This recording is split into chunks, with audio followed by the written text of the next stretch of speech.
and let's explore the fascinating intersection of AI and society with Dr. North leading the way.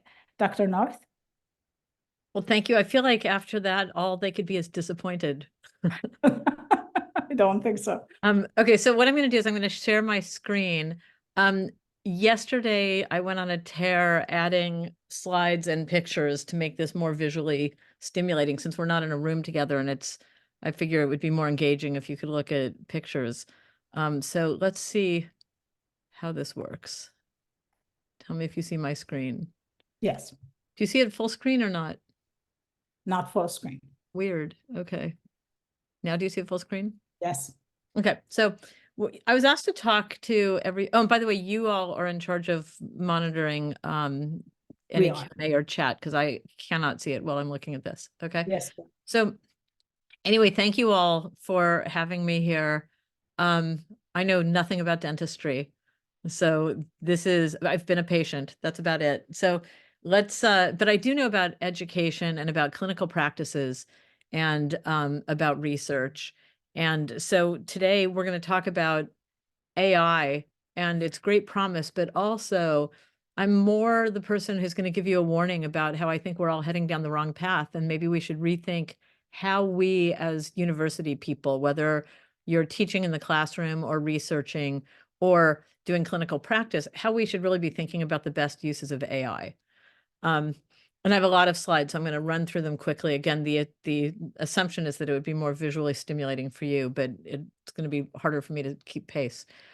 So when we were talking a week or two ago, we thought, is this a treasure? Is this the panacea that we've been talking about?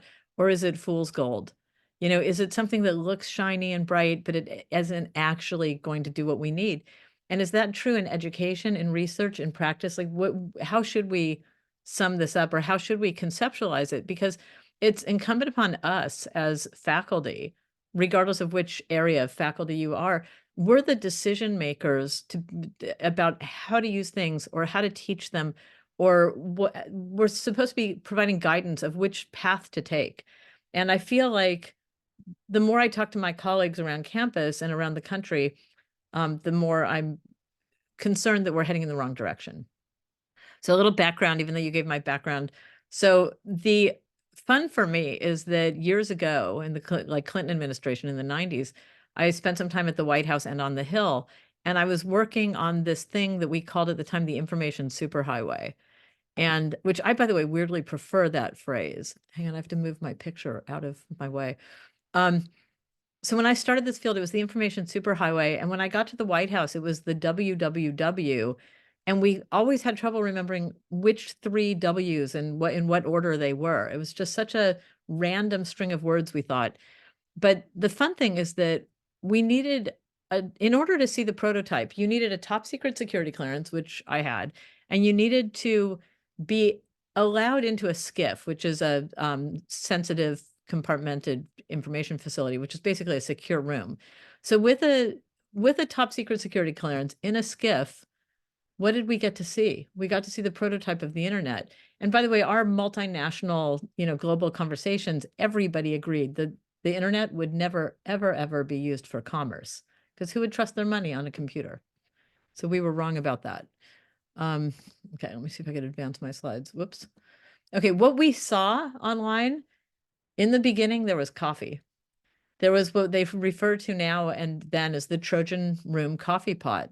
It's famous if you read about internet things because it was the prototype or the test case in real time of the newly invented webcam. That's what you'll read about. But for us, it was actually a real-time test of the internet, of the World Wide Web. It was in Cambridge. We were in DC, and we, with our TS, our top secret clearance, in a SCIF, we could watch that coffee pot update the level of coffee every 15 minutes.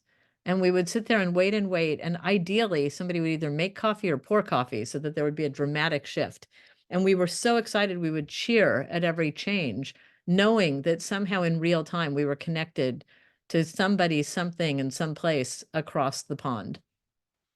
So we've come a long way. Where's the internet now? This is all background for those of you who don't think of things this way. We really have a 3-tiered internet, if you want to call it that. We have the surface web, which is the indexed or searchable web. It's what we use every day. We have the deep web, which is all the password protected stuff. It's the paywall, things behind paywalls, or your bank accounts or your airplane tickets. And then we have the dark web, which is intentionally hidden from us, not indexed, not searchable, and you require special software to go find things that you don't want to find, by the way. So a quick reminder, the surface web, search, social networks, from entertainment to shopping, it's all of these things. The deep web is all the password protected and paywall stuff, your bank accounts, your plane tickets, your subscriptions, right? And then there's the dark web, which again, you need Tor, or, which is like a special Firefox to download. And then that's where you can change your identity or buy firearms or pay ransom, or ask for ransom money, and a variety of other things. It's also where some groups come together to plan things that they don't want anybody to find. So now, as this whole digital experience evolves, AI is the hottest new topic, and it's the reason that we're all here today. But is it new? Because it's not new. AI is not new. But our personal access to what's referred to mostly as generative AI is new, and it's completely disrupting our professional lives in the classroom, in the lab, and in the office. And by the way, I love that Google's changes names. It was Bard a few minutes ago, and now it's Gemini. I like Bard better, but I asked my students if they knew what Bard referred to, hoping that somebody would say Shakespeare, but they did not. So maybe now Gemini resonates better with 20-year-olds. So if you ask ChatGPT or Gemini, what are the best uses for ChatGPT in college? It comes up with a list very quickly. It can be your research assistant. It could writing support, studying, problem solving, language learning, programming help, general knowledge, time management, all of the above. But if you go back and review those, it's really telling you, it'll generate information for you on topics. It will summarize articles. It will come up with prompts or structure projects, or come up with topics. And I start thinking, so why am I here? Shouldn't I just have AI generate my entire talk? Because ideally, and if you listen to our colleagues around the country and around the world, they will say to you very clearly, AI is what we do, only better. So I thought, and this is so mundane, so cliche, but I thought, well, I'll just ask Gemini and ChatGPT to write my speech for me today. And I thought, what would it get me? So here's what it got me, plus some. But if you look at it, it looks great at first. Welcome to today's discussion, blah, blah, blah. But what you really get is a bunch of platitudes: reshaping the landscape, plethora of opportunities, pushing the boundaries, paradigm shift, and paradigm shift kept coming up. A convergence of technology, innovation, and scientific inquiry. But what does that actually tell us? In psychology, there's a phrase I've always loved called poverty of content. And it's that people talk, but there's nothing there. It's sort of empty. And often what you get from AI, from generative AI, is things that sound good, that have a lot of words, but that are platitudes, or that don't actually give you any depth or any real analysis or any real insights. But we do look at this and we think this is the panacea. In education, it's a panacea for our students. It can write their papers. It could generate ideas. It could get them started. It can produce questions. For teaching faculty, it can actually provide the framework for assignments, or even write the assignments. It could format or write lectures and tests, and it can answer all of the questions. In research, it's a panacea, right? You can provide the questions for us to study. It could generate your lit review. It can cite previous research. It can offer theoretical bases for your studies. It can find information and answer your questions. And in practice, it can determine the best practices and tell you what they are. It can produce necessary documents, and it can advise practitioners in the office about various issues, about patient inquiries, about diagnoses, and about treatment. So it's gold, right? Is it gold or fool's gold? It sounds like gold to me. It sounds like it has all the answers. And not only does it have all the answers, I'm having trouble. Hang on one second. I have to minimize our pictures. Okay.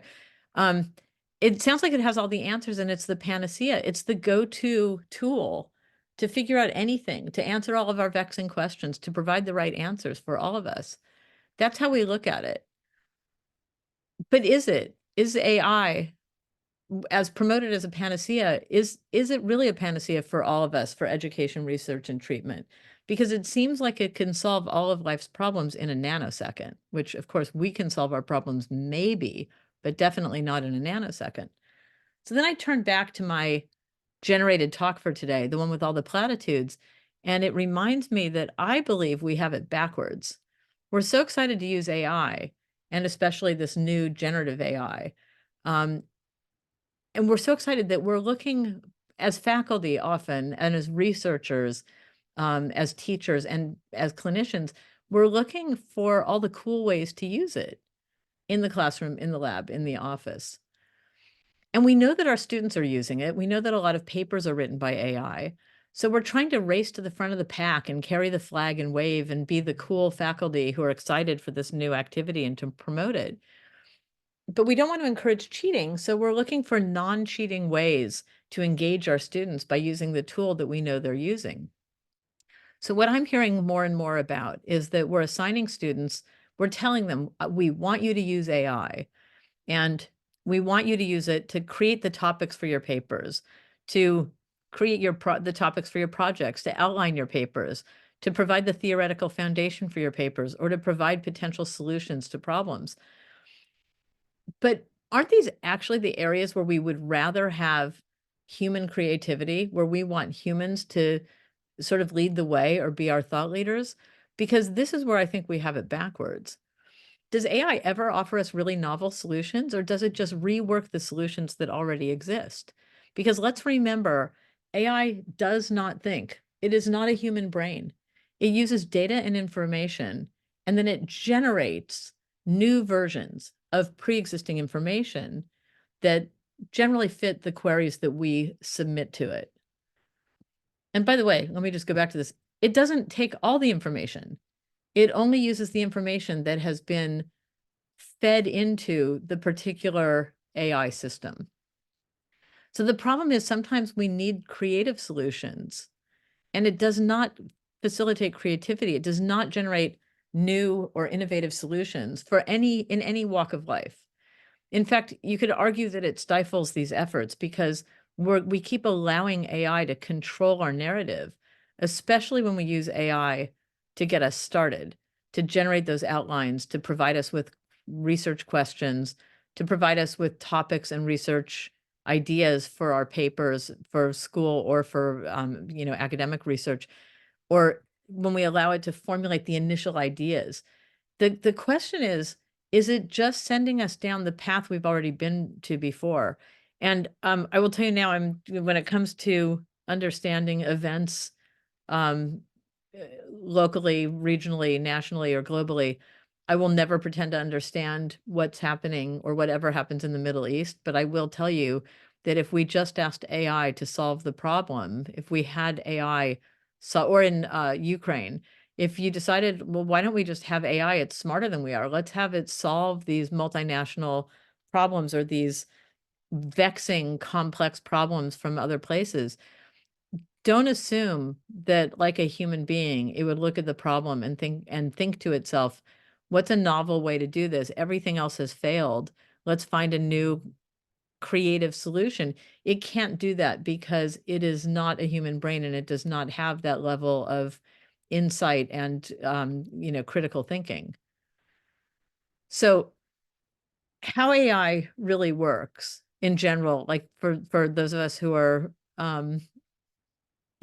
just regular people with regular minds, it actually works. It's what a lot of people refer to as artificial narrow intelligence or weak AI, because what it does is it's designed or trained to carry out specific tasks or solve particular problems. And these are all these things. It's Gemini or Bard, it's ChatGPT, it's Siri, it's Alexa.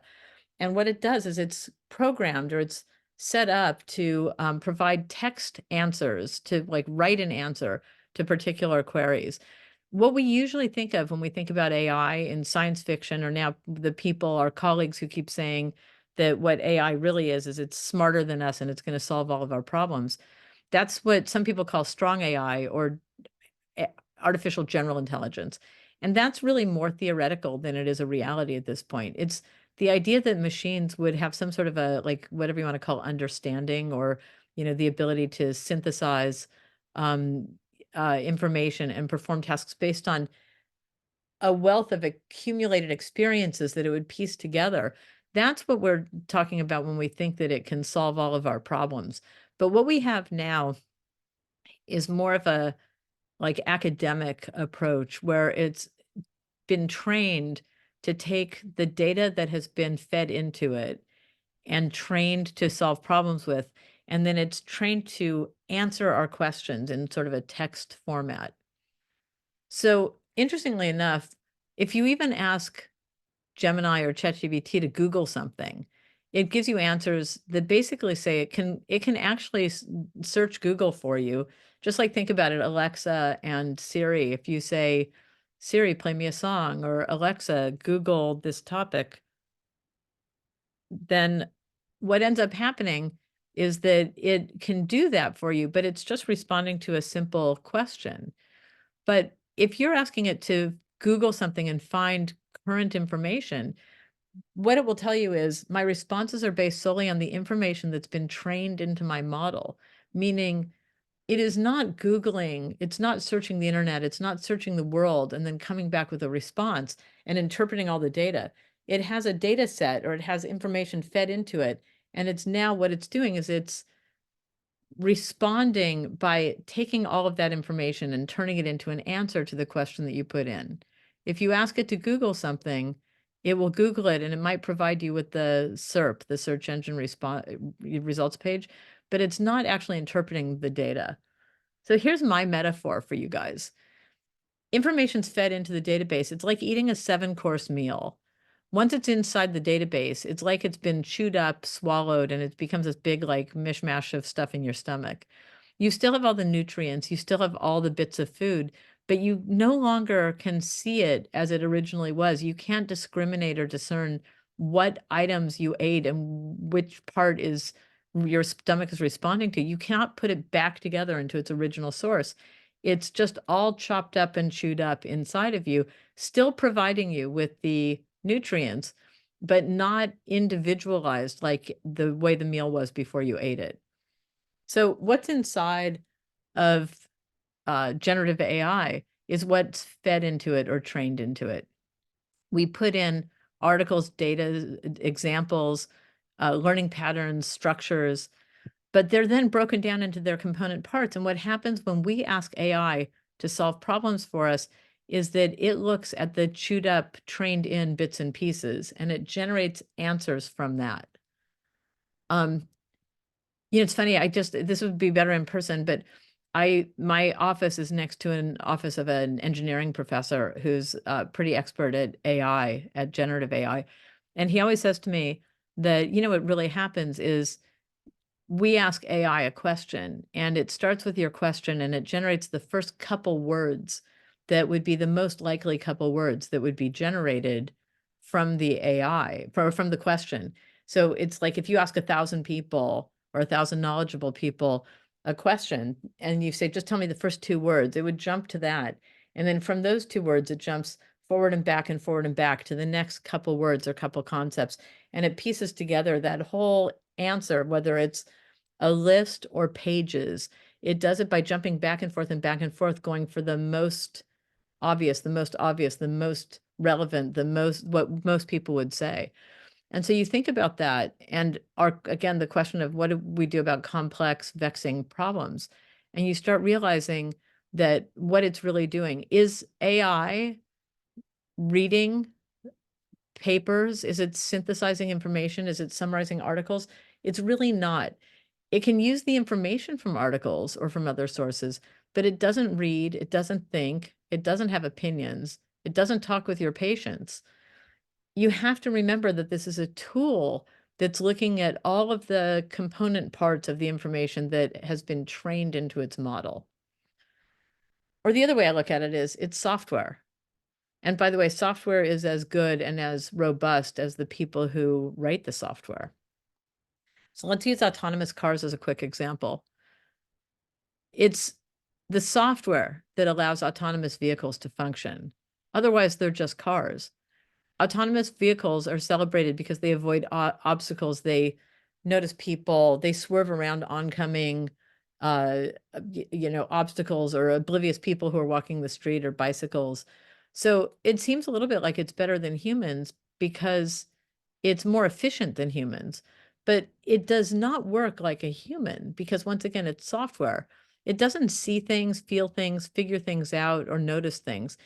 The software has detectors. It uses sensors to detect programmed in shapes and actions. It monitors the surrounding by detecting shapes, images, movements, and then it responds to what is detected in the manner that some person programmed it to respond. So in the code, if this shape is detected and it gets bigger, meaning closer, then the software will have the car move in a certain way. But it is certainly vastly more efficient than humans. If it has a detector for a human form and a human form walks in front of the car is programmed to stop, but maybe we would blink or sneeze and we did, or look at our phones and we won't respond as efficiently. But the other thing is that it can't actually think. And so if you throw novel stimuli at it, then you have a bigger problem. So the errors are the most telling. When you see the errors of autonomous vehicles, or like I said, it's the same thing as errors of, of any other AI generated um, functioning, then you realize that it's not thinking, and you realize the flaws and the how we're handicapping ourselves by relying on a computer that's been programmed with code to make decisions. So my favorite crazy thing that autonomous vehicles did for a while is that they would crash into emergency vehicles. They kept on hitting fire trucks and ambulances and things like that, and they had to study what was going wrong. And what they determined, they think, is that they're flashing lights on either side of the back of a fire truck, for example. And because it's not a human brain and it doesn't say, oh, hey, that's a fire truck, instead, it's programmed to recognize those flashing lights. But it seems like autonomous vehicles were programmed to recognize when the police set up a lane and say, like, this lane is closed, go between the blinking lights. And so instead of going around the fire truck, it would jam into the fire truck. It would just ram it because it thought that that was the lane it was supposed to drive through, not the object that it was supposed to avoid. And that's where a small child would know the difference. A non-driver would know the difference, and yet a computer only knows what is programmed into the code or what's in the software. The same thing, not this, for those of you who are not in LA, just have to say that we've had the biggest rainstorm in a long, long time. And we're like, we feel like we're about to build Noah's Ark here in Los Angeles. And the last rainstorm a few weeks ago, there was this phenomenon that autonomous vehicles were blowing tires everywhere. They were just getting flats everywhere. And the question was, what happened? And so when they looked at the problem with the programming again, they realized that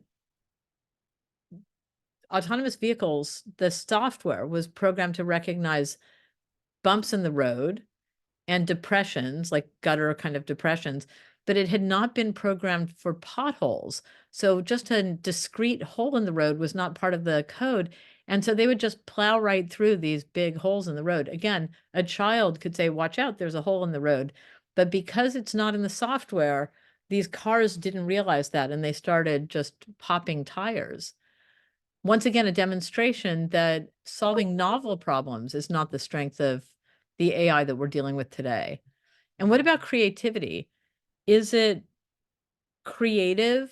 Can AI offer creative solutions or creativity? We think it can. If you take a class and you're supposed to write a creative story, it can write a creative story, but only the way that it's been programmed, only what's been trained into its models. So I did a little study on not a study, a little demo with my class.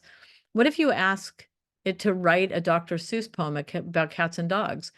This is what we got. We did a bunch of these, but here's one.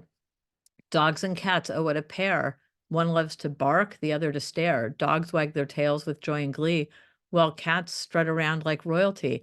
And the class was astonished So was I initially, that in a matter of a couple seconds, generative AI could create a Dr. Seuss poem. And then I looked at it and I thought, is this really Dr. Seuss or is this just a rhyming poem? So I went back to Dr. Seuss and I thought, well, what about real Dr. Seuss? When Tweedle beetles battle with paddles in a puddle, they call it a Tweedle beetle puddle paddle battle. But what's a Tweedle beetle? Because Dr. Seuss is more than just rhymes. Dr. Seuss is the creativity of creating creatures and actions that don't really exist. It's true creativity.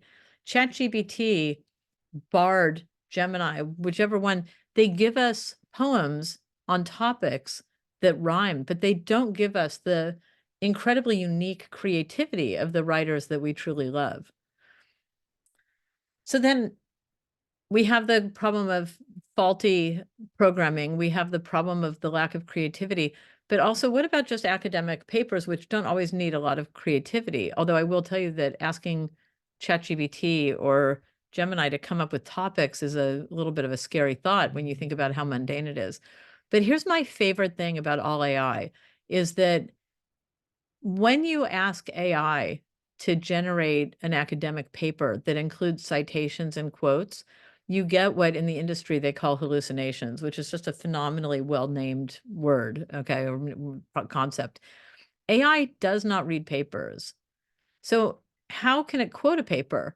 What it does is it takes the digested or the trained in information from all the papers that have been fed into that particular model, and then it writes your paper or your literature review, and it offers citations. And then for the most part, the quotes are what are called hallucinated. They're fabricated. Why are they fabricated? Because once again, the chewed up, digested information doesn't include the quote. AI doesn't read the paper and look for the best phrase. What it does is it takes on the data, produces the lit review for you, for better or for worse, and sometimes not so accurately. But when you ask it to put a quote in, it will generate a quote that should be there. If we were to read an article and then generate a quote that we think like this author would have said something like this, that's what AI generally will do, is it will create a citation or a quote retroactively after taking all of the data and putting it together. And the interesting thing is that if you actually track it down, you often will not find the quote, but you also will not necessarily find the journal article. You might find the article, you might find the journal, you probably will find the journal, but the quote may be from a page that doesn't exist, from a volume of the journal that doesn't exist, from maybe an article that doesn't exist. But often it's from an article, but from a wrong page number and from a volume of a journal that was never published, because it's creating what should have been there had the world worked from the data first and then to your paper. But more importantly, I just want to like shout out to the lack of critical thinking of AI, or more to the point for all of us and for our colleagues and students. What's really important in our world is the human touch of creativity, the human perspective. And what AI does is it's almost like groupthink. People think it's so smart and we rely on it. And we think, well, it's got to be doing this better than us, so let's just go with that. But if you look at the things that people create and why they create them, they don't create them because they have all of the data and they have the super nanosecond speed processing ability. What people do is they have needs and they have desires, and then they create things around that. So, where did YouTube come from? It came from Chad Hurley trying to upload video, to share a video from a party, a dinner party with his friends. And he had trouble doing it. And he invented a way, easy way for people to upload things. Where did Post-its come from? Post-its came from 3M messing up their glue. They wanted permanent glue that you could glue a piece of paper to something, but the glue was weak. And when they chopped up the paper with the glue on it, the reams of it, and threw it in the trash because their experiment had failed, the secretaries dug these pieces of paper out of the trash and started using them to put notes on documents. And there was it was the people with underserved needs who recognize the value of it. There's my favorite Shark Tank product. A kid, or maybe the kid's parents, realized that people who like Legos don't want to glue them together. It's sort of blasphemy or sacrilege, Lego style. But kids want to play with the toys they built. So this kid and his family created this glue that allows the kid to play with the toy, and then you dip it in water and it dissolves. So it's a temporary glue out of not a need for glue, but the kid's understanding of both what you should play with and how you should play with it. And the fact that culturally and in the community of Lego people, it's not okay to use real glue. Or I'll give you one more. Believe it or not, the Zamboni, the ice scraping, like, ice skating, ice rink scraper, came from Los Angeles. We don't even have ice. But back in the day when there were ice boxes and all of a sudden refrigeration became small enough to put into something in your house, the people who made big blocks of ice to put in an ice box, they realized that they were going to be out of a business, and their creative human minds thought, what else could we use these tools for? And they thought, well, we have these giant ice scraping, ice cutting machines. Let's use them for entertainment rather than for the function of chilling food. So if we're trying to solve vexing problems, should we really be confining ourselves and our colleagues and our students to answer the questions in ways that have already been answered, in ways that are trained into the AI? What if those solutions have already failed? What if the AI is used and it can't generate novel, unique, or innovative answers, but it keeps generating the same answers? Then don't we stagnate society? And isn't this a commentary on diversity? Because there's so much talk these days about the importance of diversity in education, in research, and in practice. And why? Why does it matter if we have people from different places and different backgrounds joining us in our endeavors? Why would that matter? Because to me, the reason that it actually matters is that you have people with different perspectives, different life experiences, different worldviews, and different thought processes. And what that does is it enriches our ability to collaborate, and it enriches our ability to come up with new and innovative solutions to problems. But if we then take those same people and we say, let's all start with AI and what AI generates, then we're going back to not having any diversity of thought. We're just going back to everybody is told to think the same way. Why would we limit ourselves to the pre-existing answers or the pre-existing questions? One of the greatest strengths with diversity is diverse thinking and challenging each other to brainstorm together in different ways to create novel approaches and novel solutions. So again, why would you use AI to start projects? And this is sort of my passionate, what do you want to call it, like obsession right now, is that I think we have it so backwards. The last thing I want to do is seed our conversations, our research, our idea formulation with something that's not creative, but rather the mundane. I don't want our students, our researchers, and our practitioners to rely on AI generating what's already known. I want them to use their own perspectives, their ability to discuss, collaborate, debate, and brainstorm to find new approaches and new answers. AI will always better at calculating, analyzing, crunching data sets, working and reworking what we already know, but it's not better at approaching problems creatively. And creative solutions are what we need every time to move from where we are to the next phase. And I just have to do a shout out to this. AI has for generations been the basis for so many stories. I love that the Frankenstein complex was an Isaac Asimov concept. And, he was, I don't know about the first, but the best at originally saying, what if the robot turns on its creator? And we've had so many scenarios and so many, examples of what if the scientific experiment or the computers or the robots what if something goes wrong and they start thinking for themselves? And we see it time and time again in our fiction, but I don't worry about that. AI can be a problem for learning. We can use AI, using AI as a starting point for papers, for research, or projects is a problem because it cheats us out of learning to think critically or conceptualizing or producing creative and innovative ideas or solutions or taking advantage of different perspectives. But I don't worry about the sort of sci-fi part, but I do worry that the world will be cheated out of solutions that come from the creative human minds and the creative human experience working together to figure things out from our different perspectives and our creative minds. So I'm not worried that the robots will attack us, but I do feel compelled to remind all of you to manage your AI wisely, to use it for its real benefits, to create efficiencies. But we should all support each other always in our efforts to be creative, to find solutions, to brainstorm, and to be creative. Because artificial intelligence ultimately is a goldmine of opportunity if managed correctly. But let's all remember that using it to think for us is foolish. That's where the fool's gold is. The product will be generated will not be gold, it'll be fool's gold because it'll be what we already know and what has no real value. Thank you. That's the end of my speech.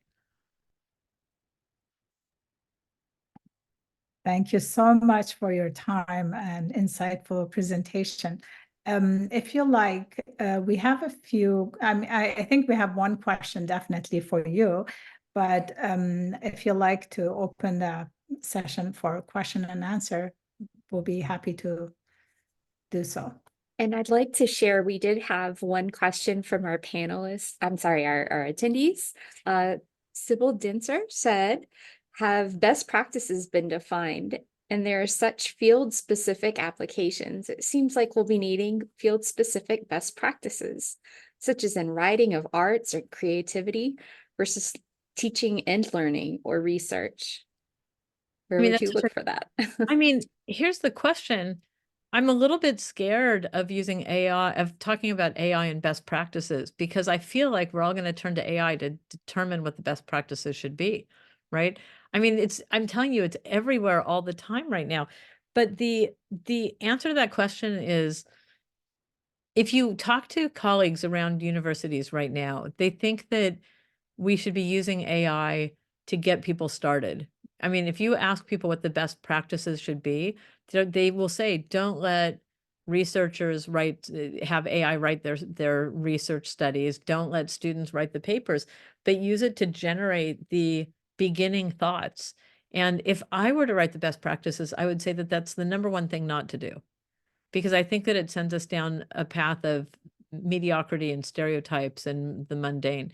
So it's, I think that it's a little, given that we're like 1 minute into the world of, regular people using AI, I don't think we're ready to write best practices, but I think that everybody here and all of our colleagues should be reminded that we have our jobs for a reason. It's, you look at even curation of, there's all this talk all the time about how Instagram is destroying the lives of teenagers, right? Of teenage girls, especially. Well, is it, or is it also providing them the opportunity to find like-minded people and to find people who can support them? We get caught up in whatever the moment, the option of the moment is, and which is fine, but you have to remember that we need to take things in stride and look at them. Teenagers who get information like body image problem information are usually curating that for themselves. It's the stuff they click on, they engage with, they comment on, or they pause and look at. And then the AI that curates information does that, starts sending them more and more of it because clearly they want it. Our problem is that we as faculty need to remind our students and our colleagues that don't rely on things other than your own brain and your own friends to get things started. Otherwise, you're going to be like the AI that keeps generating body image problems to teenagers because they keep clicking on it. It's like a vicious cycle of repetition. So I don't know what the best practices should be, but I know that most of us are heading down the wrong path on that.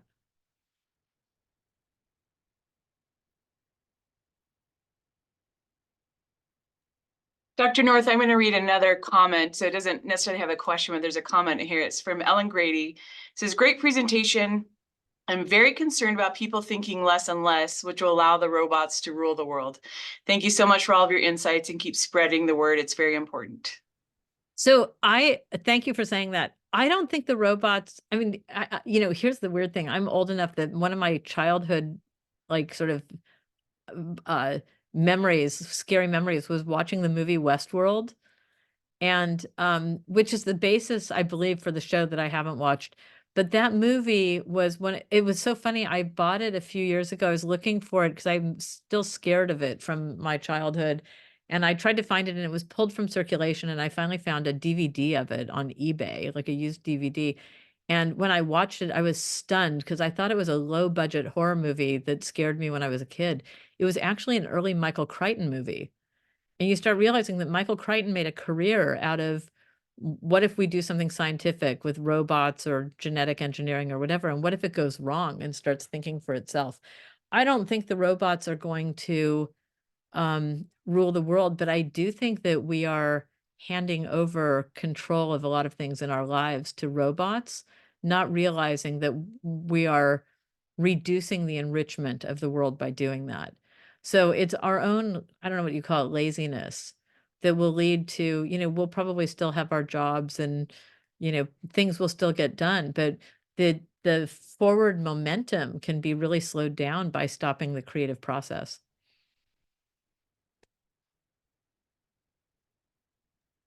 Another participant commented that they really like the analogy of the 7-course meal. They appreciated that. Can I just say I was very proud of myself for coming up with that. I could not for the life of me explain it to students. They kept on saying, but if it's just all in there, then doesn't it not matter?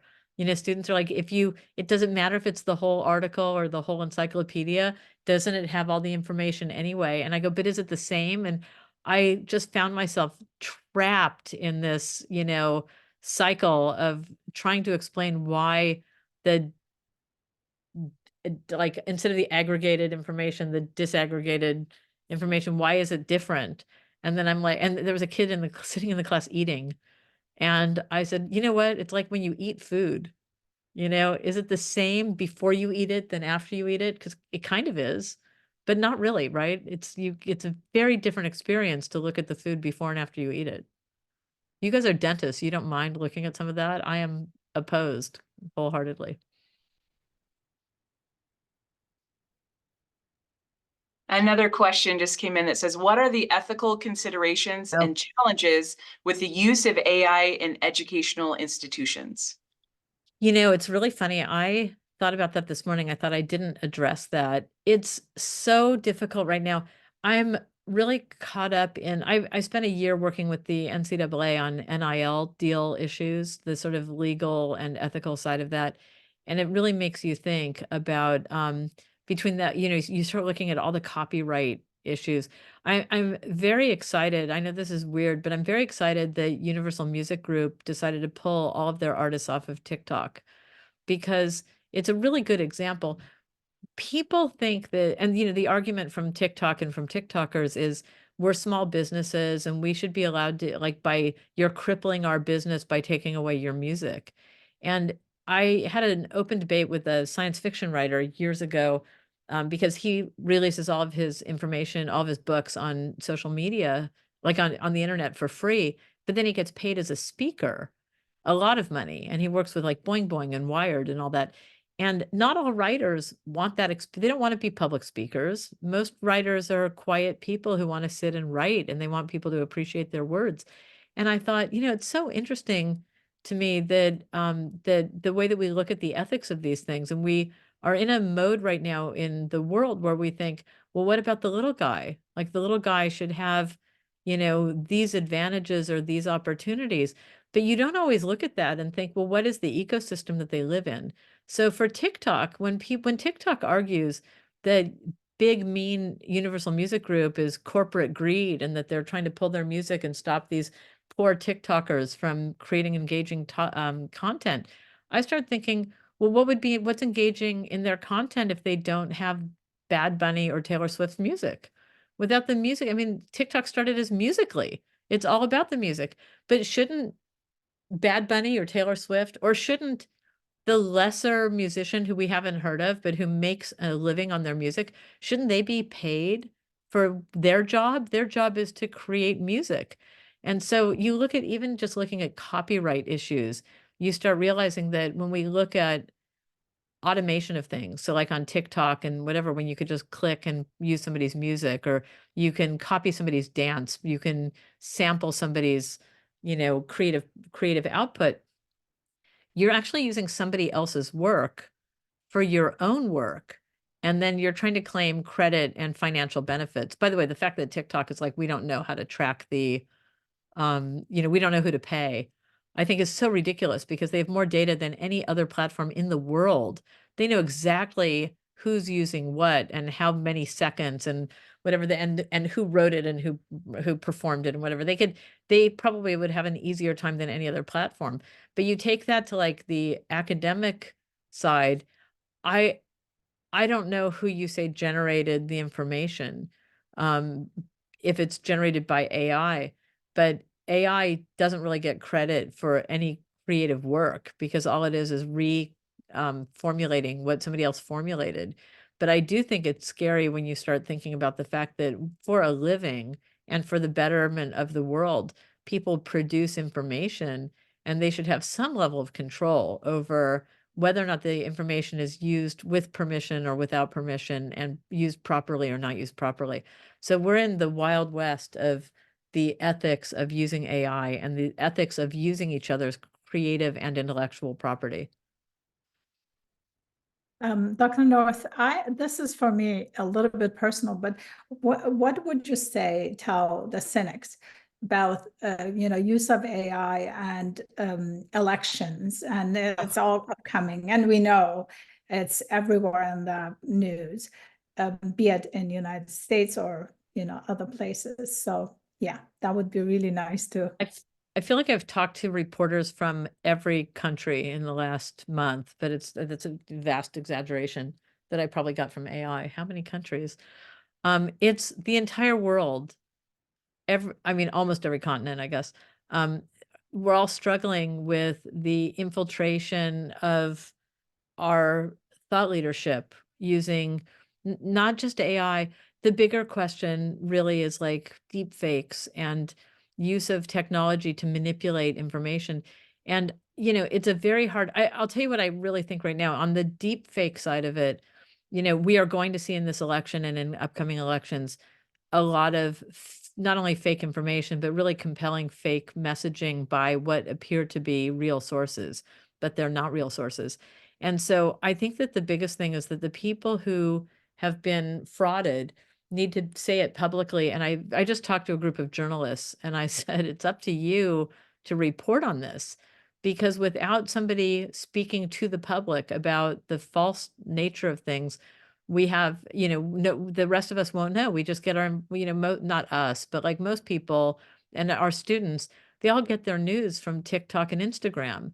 And unless somebody is on Instagram and TikTok saying, hey, that was fake, then we have a problem. And the same thing with, the manipulation of information for elections, or the manipulation of content. It's, I think that we went down a little bit of the wrong path by doing the sort of political fact check. Like everybody wants to fact check Donald Trump for lying, embellishing, and amplifying things. But the reality is that we needed to sort of talk about how we live in echo chambers instead of living in a world of verifiable news. And we need to be talking about how, instead of focusing it on one person, Donald Trump, which is always the answer, right?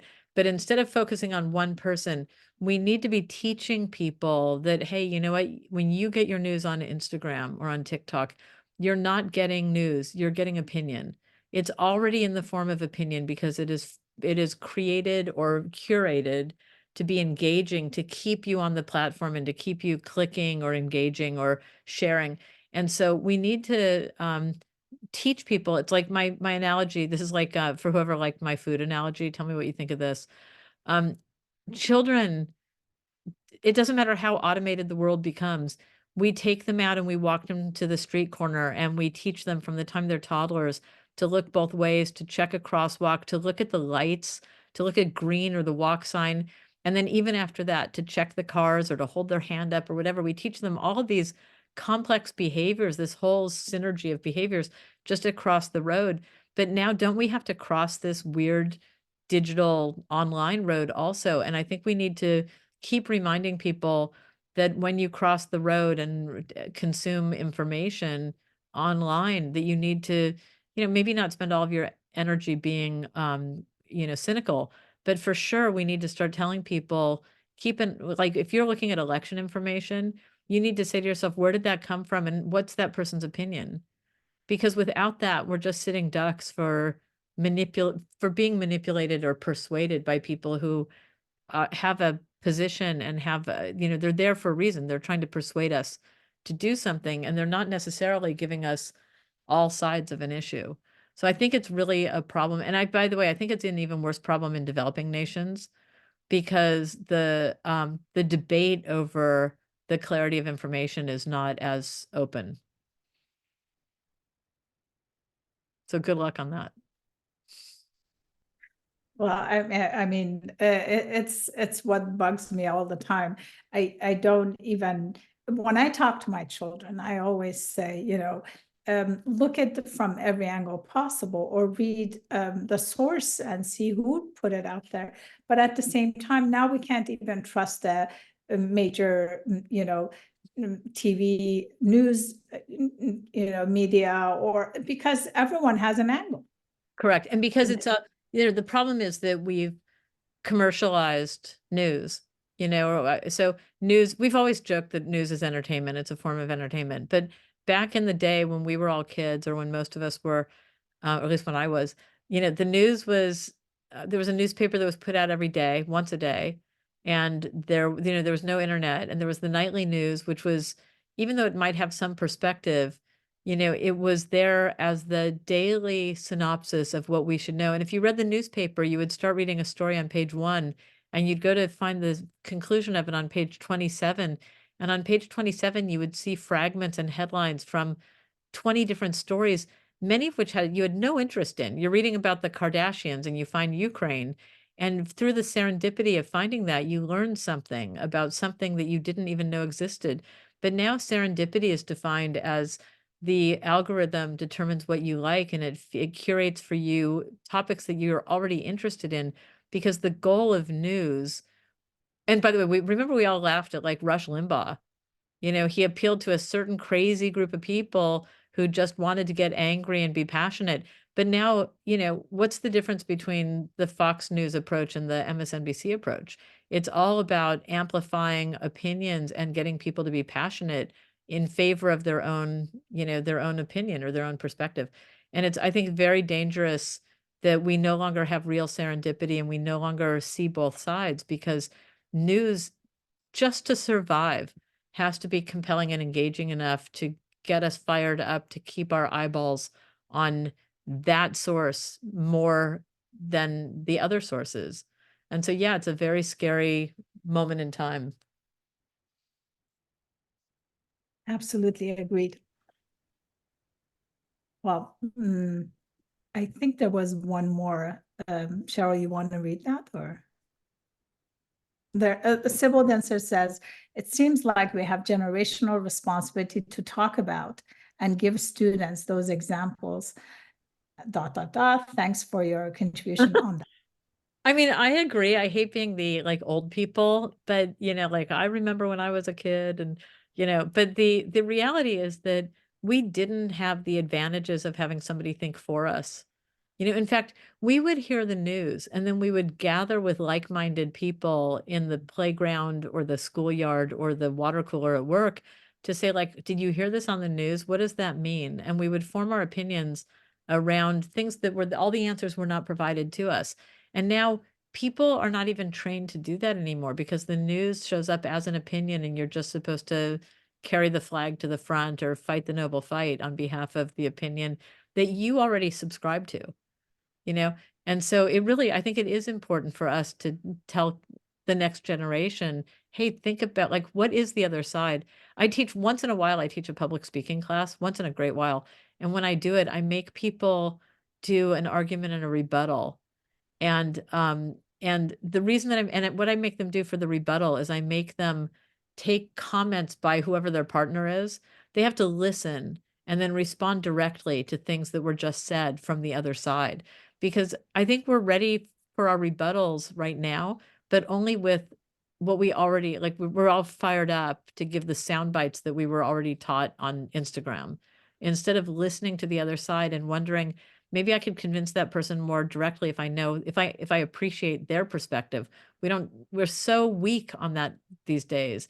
Instead, we just want to amplify our own opinion and then cancel the person or just personally destroy.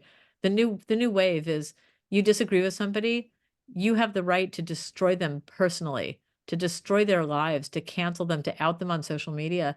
And I tell my students that social media has become, remember the bad old days where there was the town square and they had the stocks, and the person who did something wrong was put in the stocks and they were put on display to humiliate them for their indiscretions in front of everybody in the town? Well, how is that any different than what we do on social media, where somebody does something wrong and we get a video clip and then we put it out there on social media and then the news picks it up and then that person's life is destroyed and they're humiliated publicly. So we really have to teach people to appreciate that other people's perspective, even if we disagree with them, that they have a perspective for a reason, and maybe we should at least try to understand it. Well, wonderful talk. And I think several of the faculty need to run to their classrooms. Okay. Thank you so much for your insightful presentation.